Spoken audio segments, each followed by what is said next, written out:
Alright. Hi Marvel! For Christmas I was going to read you a story that we've been reading since, well, my mom was a little kid, and it's Mr. Willoughby's Christmas Tree. Alright. Mr. Willoughby's Christmas Tree. Mr. Willoughby's Christmas tree came by special delivery, full and fresh and glistening green, the biggest tree he had ever seen. He dashed downstairs to open the door. This was the moment he'd waited for. A magnificent tree. Splendid, he cried. Please, sir, won't you carry it right inside? I think it might look best this year, right in the parlor corner here. But once the tree stood in its place, Mr. Willoughby made a terrible face. The tree touched the ceiling, then bent like a bow. Oh, good heavens, he gasped, something must go.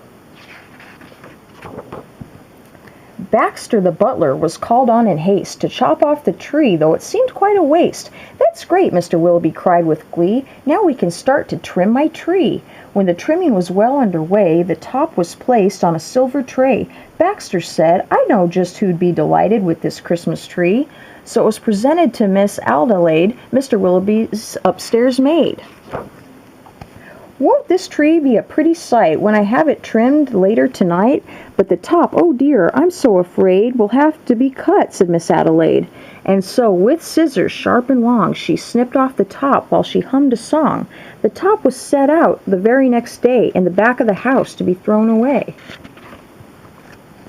That little treetop caught the eye of Tim, the gardener, passing by. He certainly was not about to see the little tree thrown out.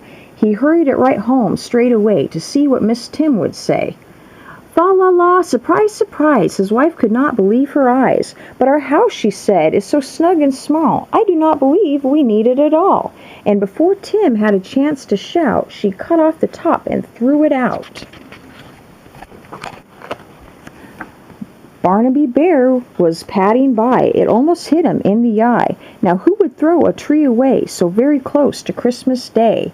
I'll take it home, that's what I'll do. Look, Mama Bear, I have a present for you.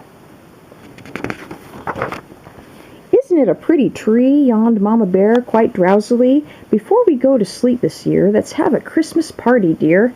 But little Bear, standing off far, cried out, that tree won't hold a star. Barnaby said, let's cut a hunk off the bottom, here at the trunk. But Mama Bear just shook her head and sliced the treetop off instead. Jolly, by golly, Barnaby said with a kick. Mama, that surely is just the right trick. Let's trim it with bells and honey rings, some berries and tinsels and popcorn on strings. Mama said, trim it just as you like. I've got to tidy up for the night. This top we won't need any more. I'll put it just outside the door.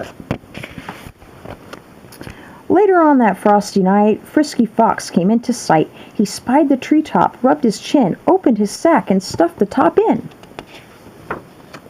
He scampered home and jumped his gate. This Christmas present couldn't wait. It's even better than mincemeat pie, said Miss Fox with a happy sigh. Then the foxes saw that their Christmas prize was just a wee bit oversized. There, my dears, now don't you worry. I'll fix this top now in a hurry. Try to keep it straight up, babe. There you go. Benjamin Rabbit found it then, just outside the fox's den. It seems, he thought, most certainly Santa left that for my family. Look, he cried, see the tree I found. With that he called his family round. Then there was a merrymaking, rollicking, frolicking, carrot-shaking celebration around the tree. All were happy as rabbits can be. Benjamin Rabbit, with his own hand, sliced a carrot and made a stand. Now let's see how this will look in our little chimney nook. But right away the children cried, look, it's leaning off to one side. It's too tall, that's all, said Miss Rabbit. And as though it were a summer carrot, she gave it a chop and threw it away, the top. Then Mistletoe Mouse just happened to see that tiny tip of a Christmas tree. He pulled it through the snow and ice, up some stairs, he fell down twice. At last he reached his cozy house. It's just the right size, said Miss Mouse.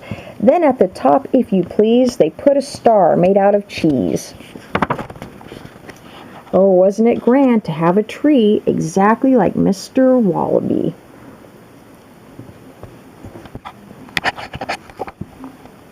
Bye, Marvel. Merry Christmas.